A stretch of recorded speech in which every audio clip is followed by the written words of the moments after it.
Oi, gente! Bem-vindos a mais um vídeo explicando GOT para meu namorado. E hoje falaremos sobre a serpente de areia, as 8 filhotas de Oberyn Martell. E como talvez elas tenham sido literalmente concebidas com apenas um só propósito: serem armas na futura guerra de independência de Dorne. Mas, primeiro, antes de explicar que diachos eu estou falando, vamos especificar quem exatamente são elas. O termo serpente de areia pode ser utilizado para se referir ao conjunto das filhas de Oberyn Martell ou, no singular, para especificar uma delas. Na ordem de nascimento, elas são Oberyn Sent, que é a filha primogênita de Oberyn por uma prostituta em Oldtown, nascida em cerca de 231 depois da conquista ou 232. Ela é uma mulher de temperamento bastante forte e se considera como sendo uma guerreira. De acordo, ela parece sempre carregar consigo uma lança, um chicote e um pequeno escudo redondo. Ela é bastante rápida e forte e, assim, é uma amazona bastante confiante em suas habilidades, explorando seus garanhões até um ponto que o animal fica sangrando com as esporas utilizadas sem parar e espumando pela velocidade que Oberyn o forçou a correr. Ela também tem ossos bastante grandes, como o Arryn a descreve, tem pernas também longas, de acordo, e um cabelo castanho escuro que ela herdou de sua mãe. A segundogênita de Oberyn é chamada de Nymeria, também conhecida como Lady Nym, e nasceu de uma nobre de Volantes em 204 ou 235 depois da conquista. Ela tem cerca de 25 anos, sendo então 5 anos mais jovem que sua irmã mais velha, Oberyn. É magra e com cabelo preto liso. Ela tem olhos escuros, assim como de seu pai Oberyn, e lábios bastante cheios e presumivelmente belos. Nesse sentido, a Nymeria parece que tem toda a beleza que falta sua irmã Oberyn, mas isso não pode ser utilizado para considerá-la menos mortal, porque não é o caso. Ela, de fato, pode esconder cerca de uma dezena de adagas em suas roupas e é extremamente perita no uso delas. A terceira filha de Oberyn é chamada de Tywin Sent, que ele gerou com uma sépta em 236 ou 237 depois da conquista. Tywin é considerada como uma jovem traiçoeira, em certa medida, uma vez que ela é extraordinariamente mortal, ao mesmo tempo que parece tão inocente e bondosa como a própria donzela dos Sete. Dessa forma, a Tywin é descrita pelo Arryn Rothar como sendo tão doce como morangos de verão, sendo bem clara, com cabelo dourado, olhos azuis e uma generalizada inocência. As suas mãos suaves podem ser tão mortais quanto as de Oberyn, que são cheias de calos, se não mais, já que ela partilha do conhecimento de seu pai sobre venenos, e, nesse sentido, é a arma de escolha dela. A quarta filha do príncipe Oberyn é chamada de Sarella Sent, e ela foi gerada com a capitã de um navio. Sarella tem cabelo negro, olhos negros e, presumindo-se que a sua mãe é realmente nativa das Ilhas de Verão, também pele negra. Ela é excepcionalmente inteligente e sempre procura, nas palavras de seu tio Doran, entrar em lugares nos quais ela não pertence. Há muitas evidências e, de acordo com uma teoria bastante sólida, que a Sarella, nesse momento da história, está infiltrada na cidadela, fingindo ser um estudante de lá, o Alerys, apelidado de Esfinge. O nome Aleras é, aliás, Sarela, escrito ao contrário, e a Esfinge tem uma semelhança bastante suspeita com Oberyn Martell. Além disso, disfarçar-se de homem para aprender os segredos dos Maesters seria totalmente de acordo com uma mulher que tem um caráter como o de Sarela. A quinta filha do príncipe Oberyn se chama Elia Sente. Presumivelmente nomeada em homenagem à sua tia paterna, a Elia é em realidade a primogênita nascida do longo caso de Oberyn com sua amante, Ellaria. Ela nasceu cerca de 265 depois da conquista ou 236 e mantém o seu cabelo preso numa longa trança, também tendo, assim como todas suas irmãs, os olhos de seu pai.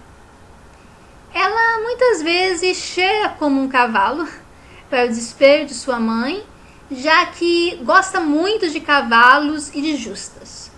A sua arma de escolha é a lança. O Oberyn ainda tem mais 3 filhas, todas com a Ellaria. Elas são a Obela, que nasceu em 237 depois da conquista, ou 238. A Doreia, que nasceu em 291 ou 292 depois da conquista. E, por último, a caçula Loresa, que nasceu em 293 depois da conquista. Como esses personagens são muito jovens para ter qualquer papel mais notável na história, elas são raramente mencionadas e pouco aprofundadas. Então, foi. Apresentei para vocês, descrevi todas as 8 serpentes de areia, as 8 filhotas do Oberyn. Mas o que exatamente eu quis dizer quando falei lá no início do vídeo que elas foram concebidas, literalmente, para serem armas na futura guerra de independência de Dorne? Daí, nesse ponto, eu devo dizer que talvez eu tenha sido específica demais nessa introdução. Porque a minha ideia da importância das serpentes de areia é muito mais generalista. Eu penso nelas mais como armas, de fato, mas armas de emergência, para serem utilizadas caso os outros planos elaborados para Dorne estejam falhando ou mesmo já tenham falhado totalmente. Curiosamente, serpentes de areia estão ganhando cada vez mais importância na história, exatamente quando a primeira coisa está acontecendo. Mas antes de falar sobre essa confusão toda que é a Casa de Martell e os planos que envolvem a serpente de areia e o resto de Estéreos, talvez ainda mais além, quem sabe, eu tenho que falar um pouco sobre probabilidades. Mais exatamente, as probabilidades absolutamente ridículas que é de qualquer homem gerar 8 meninas consecutivamente. Segundo os cálculos derivados que eu lembro do ensino médio, essa chance é de 1 sobre 256 avos. E o Oberyn fez. Olha, que fantástico. 8 meninas seguidas. Vocês podem me dizer, mas o pai do Victarion, do Aeron, do Balon também gerou 8 meninos. É verdade. Mas depois ele teve uma menina. O que não é dito em nenhum momento sobre o Oberyn. Além disso, nas Ilhas de Ferro, a vida feminina é tratada com tanta displicência pela maioria dos homens que eu não me surpreenderia se o pai do Victarion, Aeron, Balon tivesse tido filhos mulheres com as suas esposas. Mas ou eles nasceram mortas ou viveram tão pouco tempo que literalmente não fez diferença. Então elas não são mencionadas. Dito isso, a lógica aponta, então, para que o Oberyn não só gerou meninos, e sim também teve, em algum momento, filhos homens. Mas Então por que ele não se reivindicou assim como fez com as meninas? Simplesmente porque, como já foi insinuado anteriormente, essas crianças não foram geradas meramente por amor ou luxúria, mas por cálculo armamentista que beneficiasse Dorne. Eu sei que parece um tiro muito longínquo e talvez seja mesmo, mas ouçam-me. O próprio príncipe Doran assume para sua herdeira Arianne que eles, na verdade, não têm uma poderosa força militar, pelo menos não como é amplamente divulgado.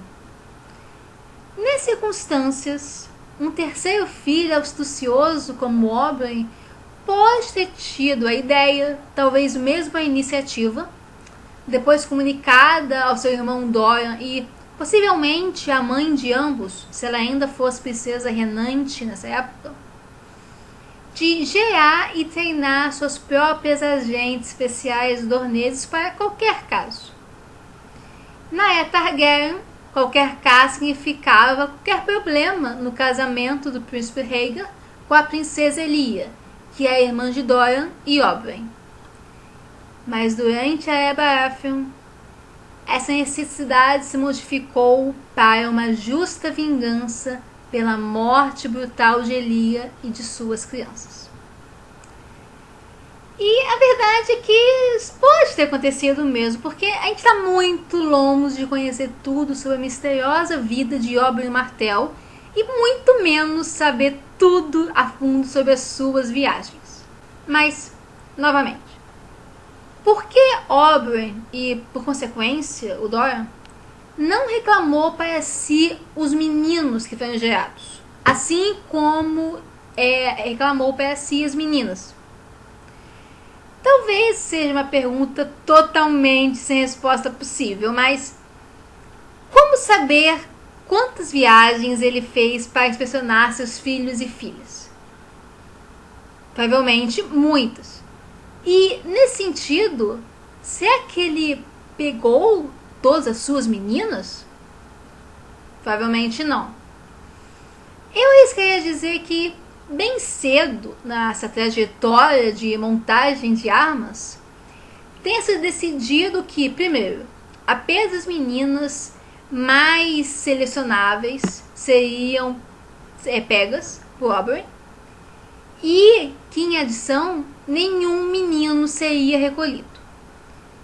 Isso se deveu ou porque nenhum deles sobreviveu aos primeiros anos, o que é certamente possível, ou, o que talvez seja mais provável, porque nenhum deles se adequava inteiramente ao perfil discreto adequado aos planos para Dorne. Mesmo que não houvesse ainda um plano específico de ação para aquelas crianças, eu penso que desde então já haviam propósitos planejados e abordagens procuradas. Mas quais seriam essas? Para visualizá-las melhor, nós devemos voltar à análise da serpente de areia. Na minha opinião, considerando o tipo de sociedade onde as crônicas de Gelo e Fogo se passam, uma sociedade ainda estritamente atrelada aos princípios feudais, só há 4 habilidades possíveis que podem ser treinadas em jovens meninas e aprimoradas até quase a perfeição. As abordagens são a bélica, a diplomática, a religiosa e a acadêmica. E tem uma outra coisa, mas vamos deixar isso para o final e discutir essas 4 abordagens antes. A abordagem bélica, é claro, ficou a cargo da filha mais velha, a Obara. E eu acho que a história de como ela foi recolhida pelo Oberyn é bastante ilustrativa de como esse príncipe selecionou as crianças mais adequadas. Como ela conta para o Doran, o Oberyn veio na casa onde ela morava com sua mãe, a prostituta de Vila Velha, e a reivindicou. Sua mãe fez pouco, falando que provavelmente ele não é o pai, de qualquer forma, mas o Oberyn sabia. e queria levar a Obara. Então ele deu um tapa no rosto da mulher e lançou uma lança aos pés da Obara, perguntando qual ela escolhia, as lágrimas da mãe ou a lança por ele oferecida. Obara escolheu a lança, o que não é realmente comum para uma jovem menina como ela. Eu, nesse sentido, me pergunto por quantas crias o Oberyn teve que passar antes que encontrasse uma truculenta suficiente para escolher a segunda opção. Mas, enfim. A Obara foi muito claramente treinada na direção da guerra. Ela é uma excelente guerreira em todos os sentidos. E nesse momento da história, suas habilidades estão sendo utilizadas, porque ela foi enviada pelo tio Dorian para perseguir Jordaine, pelo suposto ataque deste à princesa Myrcella, e, no caminho, distrair o Trono de Ferro sobre o que realmente aconteceu ali. A abordagem diplomática ficou a cargo da segunda filha, a Nymeria. Sendo muito bela e portadora de palavras bastante suaves e embora enganosas, a Nin provavelmente teve uma criação estritamente voltada à habilidade de corte desde muito cedo em sua vida. E, nesse sentido, também provavelmente foi treinada em estratégias e técnicas de espionagem, que são, aliás, muito fortemente relacionadas à habilidade de corte. Considerando isso, não é absolutamente à toa que, de todas as serpentes de areia, foi ela a enviada para preencher o assento de Dorne no pequeno conselho de Porto Real. A abordagem religiosa ficou com a Tayane. Filha de uma septa, ela pode ser considerada, de fato, uma escolha muito evidente para isso, já que a sua aparência suave, combinada com o extenso treinamento que sua mãe deve ter começado a dá-la, treinamento esse que continuou em Dorne, torna ela de fato uma candidata perfeita. E ela, apesar disso, também deve ter um treinamento em espionagem, considerando que ela tem uma embalagem delicada como a sua irmã Nymeria, embora ainda mais suave. Então, não há pessoa melhor para se infiltrar junto ao novo centro de poder em Porto Real, aquele liderado pelo Alto Septão. Por fim, a abordagem acadêmica ficou com a Sarella.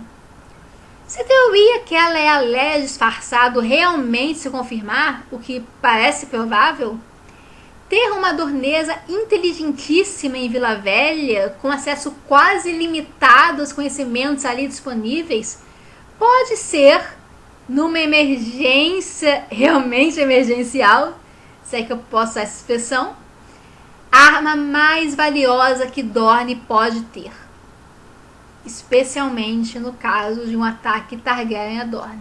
O que, no caso, significaria que a estratégia para mandar o Quentyn para se casar com a Daenerys não deu muito certo. Ou Dorne vai achar que não deu muito certo, o que tornaria essa conjuntura bem interessante. Mas, enfim, para falar mais a respeito dessa abordagem extra, nós temos que, por fim, nos voltar para as filhas da Ellaria Sand.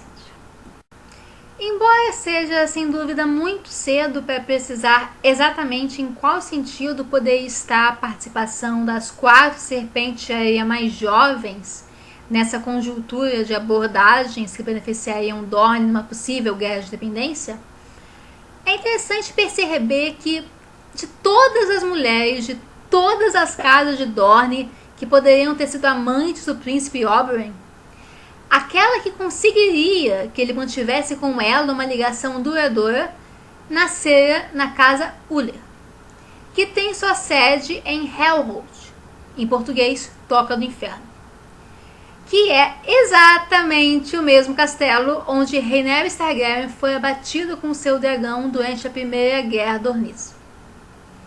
Seria possível que mesmo depois da queda da casa Targaryen, os Martell ainda fossem precavidos o suficiente para procurar maneiras de derrotar possíveis futuros dragões se suas tentativas de conciliação futuras falhassem? É notável nesse sentido, aliás, que a mãe da Nymeria venha de uma cidade que pode abrigar a versão completa de Os Fogos da Cidade Franca.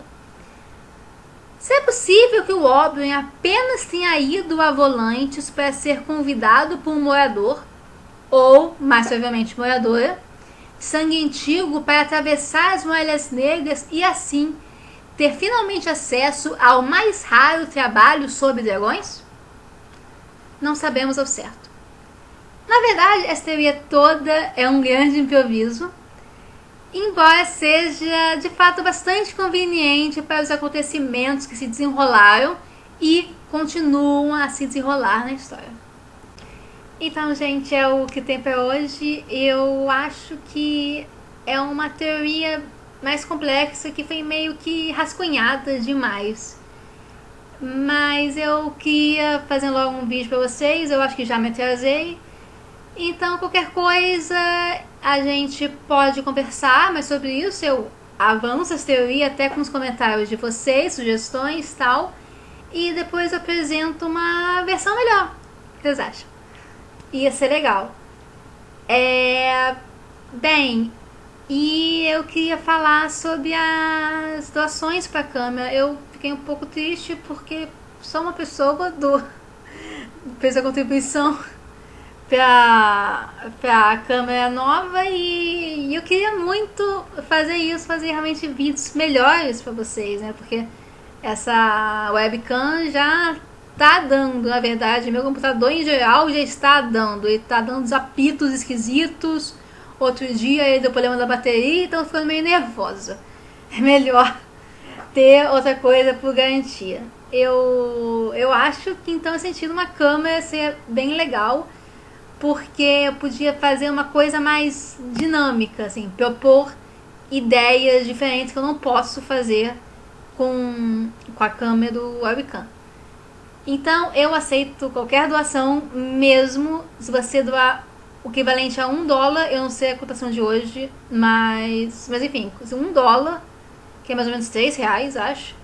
Você tem direito a voto para os próximos vídeos do canal. E nesse sentido, aliás, eu devo dizer que tecnicamente a única pessoa que doa dinheiro teria o direito total de escolher os próximos 3 vídeos, já que ela doou $3. Mas depois de muito pensar, eu percebi que seria bem injusto, porque na verdade estaria fazendo que uma só pessoa decidisse o futuro vídeo e passaria por cima nesse processo da estrita ordem de chegada dos pedidos. Então eu fiz o seguinte: esses 3 votos serão guardados, pode me cobrar se eu esquecer, tá? Mas não pretendo esquecer. Aí esses 3 votos vão ser bem guardadinhos lá no cantinho. E quando mais pessoas distribuírem, que eu espero que aconteça rápido, pra eu comprar essa câmera, esses 3 votos vão ter bastante força, né, para escolher o seu próximo vídeo do canal, mas não serão decisivos. Essa pessoa não vai ser a única a escolher. Desculpa por quebrar qualquer expectativa que você tivesse, doador, mas eu sei lá, eu tenho um senso de justiça muito forte. Mas vai ter 3 votos, olha que ótimo. Talvez você realmente acabe decidindo sozinho o próximo vídeo. Essa questão de justiça é só pra agradar o meu eu interno. Mas enfim, tirando essas frescuras, eu realmente, novamente, eu agradeço qualquer doação. Eu estou muito ansiosa pra essa câmera, eu tô fazendo várias coisas legais. Ia ser muito maneiro. Mas enfim, claro, ninguém deve ser forçado a absolutamente nada. Diga-se de passagem, mas ia ser muito legal ir. Mas enfim, se gostaram do vídeo, curtam. Se quiserem, compartilhem. Se desejarem fazer comentários a respeito ou sugerir mais temas para futuros vídeos, é só escrever aqui embaixo. E acho que é isso. Eu tenho impressão que eu tô esquecendo de falar alguma coisa, mas... se tô esquecendo devia ser importante, né? Enfim, beijinho, gente.